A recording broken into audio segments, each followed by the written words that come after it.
we are using prisons for people that we're annoyed and mad at versus reserving prisons for people that we're genuinely afraid of, and there's a big difference.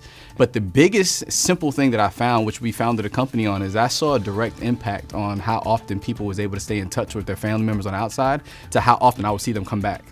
Even while I was there. So I saw the direct connection between communication and recidivism. And there's tons of research that once I was released and I started researching, there's tons of research that have been out there for years that clearly show that the more you isolate an inmate is the worst possible thing you can do as far as his success when he returns back to society. And the fact is that the majority of people don't have life sentences. So at some point they will be back in society with the rest of us. So I think we have to start thinking long and thinking clear about, for me to call home should not be a $15 cost. And that's what we're working to solve.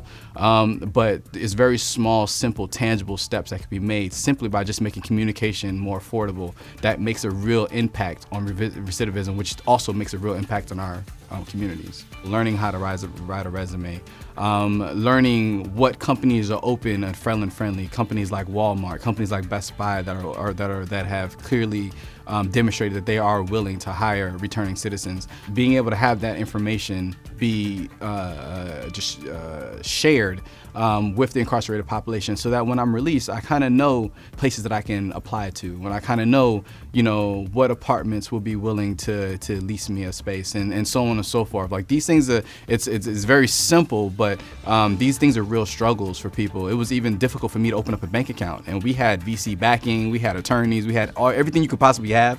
We had, and it was difficult for me to even have a bank account open. So just very practical things that would help community banks to step up and say, hey, we will, give you your first savings account, your first checking account, and things like that. I think those are very practical things that go a very long way to helping someone build that foundation to even have that constructive and, be a constructive member of society going forward.